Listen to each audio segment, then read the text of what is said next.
The sharp clinking of a silver spoon against crystal cut right through the buzz of the reception hall.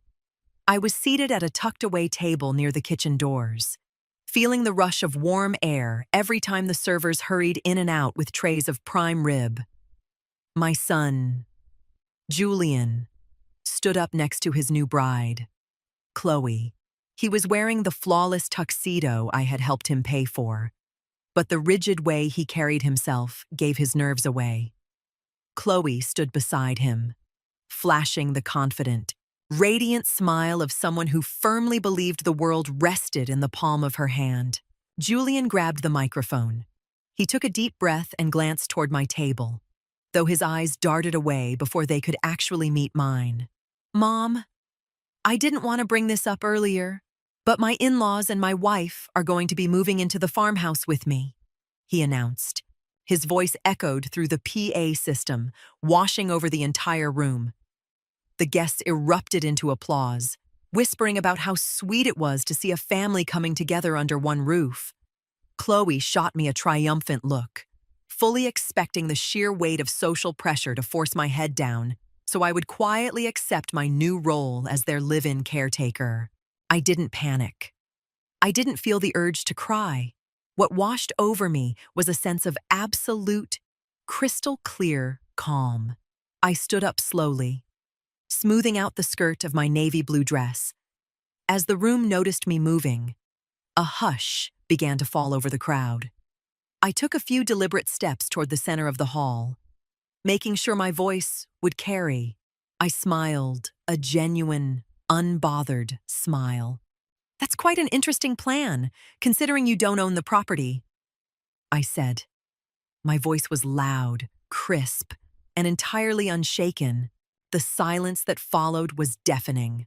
All the color drained from Julian's face, and Chloe's smug smile vanished as if someone had just dumped a bucket of ice water over her head. I didn't stick around to listen to their stuttered excuses or watch the inevitable chaos unfold.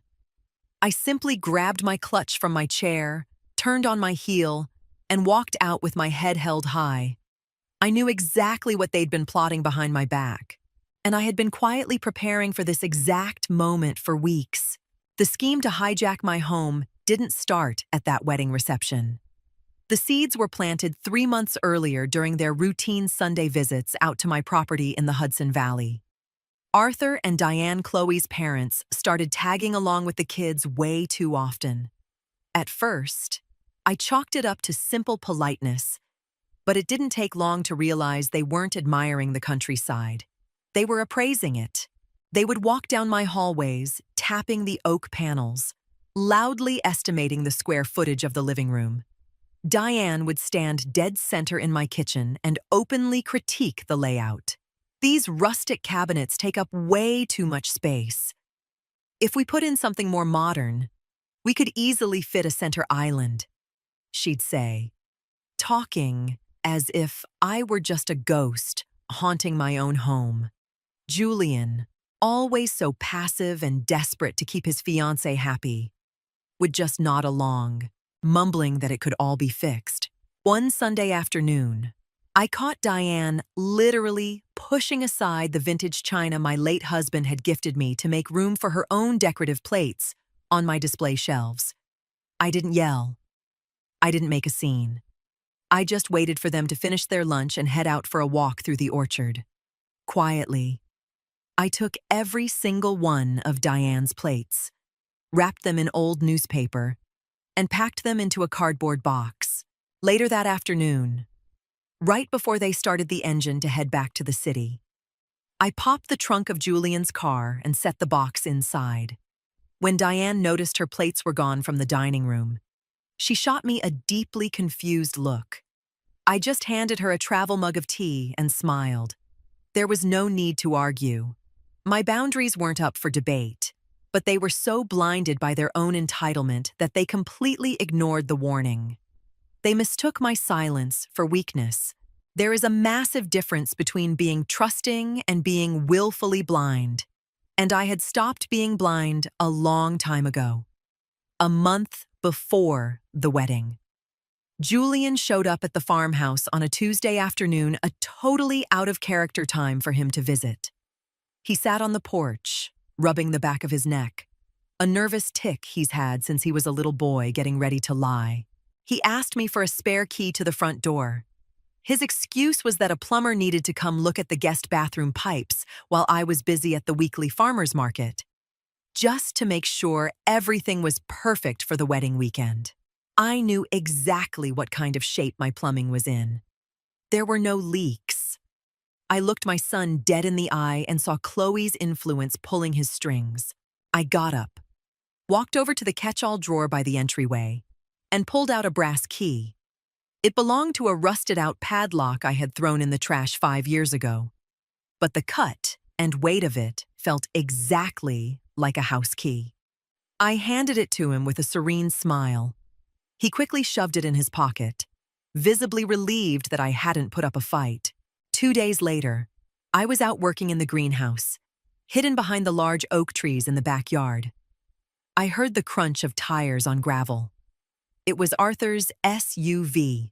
He and Diane hopped out, lugging 3 heavy moving boxes, and marched right up to the front door. I watched them struggle with the deadbolt for 15 solid minutes, muttering angrily as they realized the key wouldn't turn. Finally, looking completely defeated, they lugged the boxes over to the open equipment barn, hid them behind a row of tillers, and drove off. The silent invasion had officially begun, but I was already 2 steps ahead. An empty room is just an open invitation for opportunists. My farmhouse had 2 large guest bedrooms on the 2nd floor, practically untouched since Julian moved out. I knew those were the rooms Chloe and her parents had their eyes on for their covert move-in. Instead of confronting them and dragging myself through a pointless emotional shouting match, I decided to fix the problem with my own 2 hands. The very next morning, I hired 2 local guys who usually helped me during the harvest. I paid them cash to completely dismantle the heavy oak bedroom sets. We loaded the mattresses and frames into the back of my pickup, and I drove them straight to a local charity shelter. In less than 48 hours, the rooms were completely unrecognizable. I turned the first bedroom into the painting studio I had been putting off for years. I flooded the space with easels, blank canvases, and work tables covered in oil paints and brushes. The second bedroom became the official inventory room for my small artisanal jam business. I had heavy-duty metal shelving installed and packed it floor to ceiling with glass mason jars, shipping boxes, and labeling supplies. There wasn't a single square inch left to toss a sleeping bag, let alone move in. The following weekend, Chloe came up with Julian, using the excuse of needing to use the restroom. She snuck upstairs. I heard her footsteps echo down the hall and then stop dead in her tracks outside the rooms. When she finally came back downstairs, her face was completely rigid, her lips pressed into a thin, angry line. She didn't dare ask where the beds went, doing so would have exposed her whole plan. I just kept kneading bread dough at the kitchen counter, humming an old tune, knowing my message had been delivered loud and clear. The control anyone can hold over you stops exactly where your bank account begins. Back when Julian was in college, we opened a joint savings account to help him manage his expenses. Over the years, I just kept dropping money into it, figuring it would make a nice emergency fund for him when he finally got married. But a quick glance at my monthly statement told a very different story. I started noticing small, persistent withdrawals. $350 at a designer drapery shop, $800 at a high-end rug boutique. Chloe and Diane were literally using the nest egg I had worked hard to build to finance the interior decorating for the home they were planning to steal from me. That was the final straw. I didn't call Julian to demand answers, and I didn't fire off angry texts to Chloe. Talk is cheap, but numbers are absolute. That afternoon, I threw on a light coat, drove down to the local bank branch, and sat across from the branch manager. I withdrew every last dime of my contributions to that joint account, which amounted to nearly all of it, and transferred it into a brand new, private account solely in my name. Then, I signed the paperwork to remove my name from the old account, leaving it practically empty. I walked out of the bank into the crisp autumn air, feeling a massive weight lift off my shoulders. I didn't give them a heads up. I let them carry on with their lavish wedding plans, fully believing they had an endless financial safety net waiting for them. The ultimate test of their audacity was going to happen on the night of the wedding, and I had already moved all my pieces on the board to protect what was mine. The midnight wind out in the country doesn't care how expensive your formal wear is.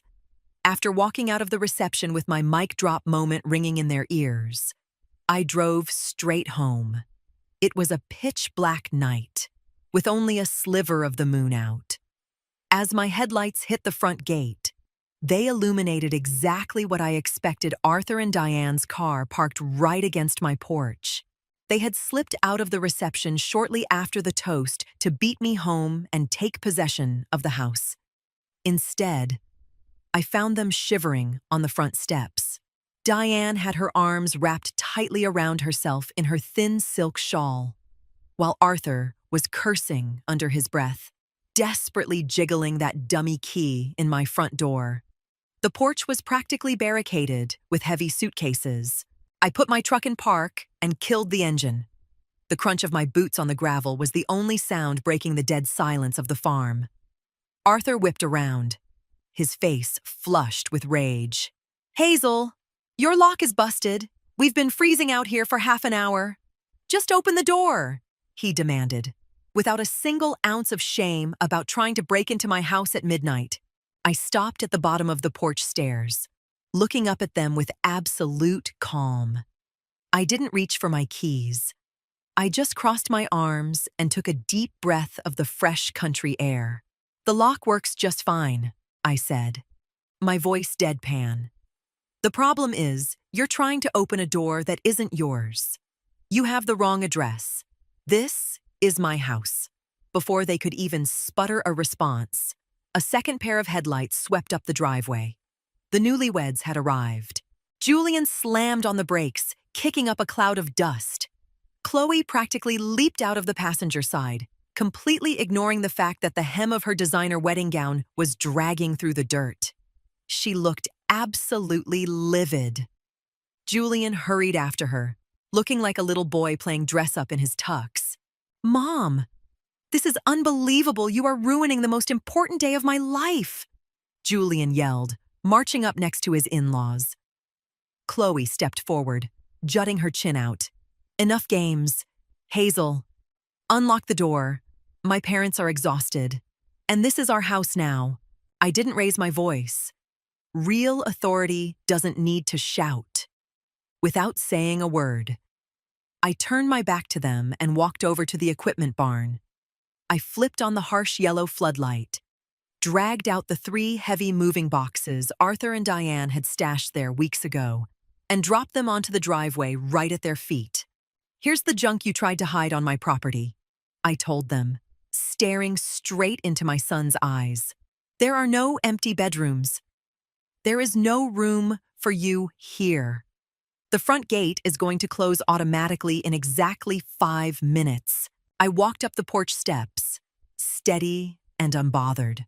Chloe started shrieking, calling me selfish and crazy, but her voice just faded into meaningless background noise. I slid my real key into the deadbolt, turned it, stepped into my warm, quiet foyer, and shut the heavy oak door firmly behind me. I let them hear the loud click of the lock sliding into place. Outside, the reality of the freezing night was finally starting to set in. I headed upstairs and turned on just the small desk lamp in my studio.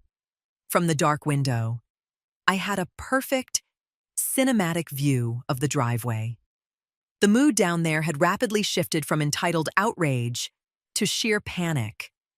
Diane was openly crying, leaning against the hood of the SUV, while Chloe threw her hands up in Julian's face, demanding he fix the situation immediately. I watched my son pull out his cell phone, the screen casting a pale blue light across his stressed face. He made a couple of frantic calls, probably trying to book rooms at the one decent bed and breakfast in town. Then, he pulled out his wallet. He grabbed the debit card tied to our old joint account and started reading the numbers over the phone. Even through the thick glass of my window, I knew the exact second the transaction failed. Julian froze.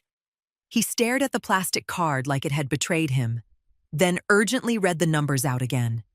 He shook his head, arguing with whoever was on the other end of the line. I saw him furiously tapping on his banking app. When the screen loaded and showed him a balance of 0, his shoulders completely caved in. The safety net he thought he had to save the night was gone. The illusion of their perfect, powerful family shattered in an instant. Chloe got up in his face, demanding to know what was going on, and when she realized they were completely broke, she absolutely lost it on him. Arthur and Diane loaded their bags back into their car in a grim, resentful silence. Julian looked up at my dark window. He knew I was watching. Out of money, out of a house, and out of power. They piled into their cars and retreated down the dirt road. The farm finally fell quiet again. The next morning, the sun was casting a beautiful golden glow over the orchard. I woke up early, just like I always do, brewed a pot of strong coffee, and went out to the porch to check on my tomato plants. The air was crisp, and the drama from the night before felt like a bad dream. Around 10 o'clock, a cheap compact rental car slowly crunched its way up the driveway. Julian had come alone. He got out of the car with bloodshot eyes, still wearing his wrinkled dress shirt from the wedding. He walked over and slumped down on the bottom step of the porch, burying his face in his hands. He looked like he was bracing for me to come out and scream at him or deliver some massive guilt trip about his betrayal. Instead, I poured an extra mug of black coffee and handed it to him. He took it, his hands shaking slightly. "Chloe is furious. Her parents actually had to sleep in a roadside motel," he mumbled, his voice thick with emotion. I thought you'd just adjust. Mom, like you always did with Dad. Like you always did for me." I sat back in my rocking chair, sipping my coffee. "My love for you is unconditional, Julian," I told him gently, "but my patience is not. And my life is not a piece of furniture you get to rearrange just to make someone else comfortable." He dropped his head, swallowing the bitter truth along with his coffee. He didn't try to argue or make any more excuses. I laid it out for him. Plainly, this house was my sanctuary. His life choices could no longer be subsidized by my resources. He needed to figure out how to be his own man, not just a pawn catering to his wife's demands. He finished his drink, gave a slow, defeated nod, and walked back to his car. He stopped being a spoiled child that morning. It's been 6 months since the night of the wedding. The farm is breathing easily again, running on its own quiet, happy rhythm. Those 2 old guest bedrooms are bursting with life, one filled with finished canvases, the other packed with jams ready for the farmer's market. My mornings belong entirely to me, dictated only by the sunrise and how much I feel like working in the dirt. Chloe hasn't set foot on the property since I heard through the grapevine that Arthur and Diane had to rent a cramped apartment on the outskirts of the city, finally forced to live off their own dime instead of mine. As for Julian, he drives up to see me a couple of Sundays a month. The dynamic has totally shifted. There are no more passive-aggressive demands or critical eyes eyeing my furniture. He sits on the porch, helps me change the oil in the tractor, and we talk about his job. He's finally learning how to respect my space. I don't feel a single ounce of guilt. I didn't need to hire lawyers, cause a public scandal, or enact some cruel revenge to protect my peace. I just took a pair of scissors to the strings they tried to attach to me. I walk through my orchard every evening, picking the late-season fruit, feeling the solid earth beneath my boots. Being alone isn't lonely when you're the one deciding who gets to share your space. My home is a sanctuary again. The hardest lessons in life are rarely taught by yelling. They're taught through clear actions, strong locks, and the courage to refuse to bend. I feel whole, entirely in control of my own life, and for the first time in years, completely sovereign. If this whole ordeal taught me anything, it's that a mother's love is not a blank check, nor is it an obligation to sacrifice yourself endlessly. For years, I genuinely believed that giving in was the only way to keep my family close. But I finally figured out that real peace doesn't come from keeping everyone else happy. It comes from respecting yourself. Drawing a hard line in the sand and saying no doesn't mean I love my son any less. It just means I finally learned how to protect myself. Sometimes, the healthiest thing you can do doesn't require a screaming match. It just requires quiet, unshakable resolve. At the end of the day, your dignity and your home are territories no one else is going to protect for you unless you have the guts to defend them yourself.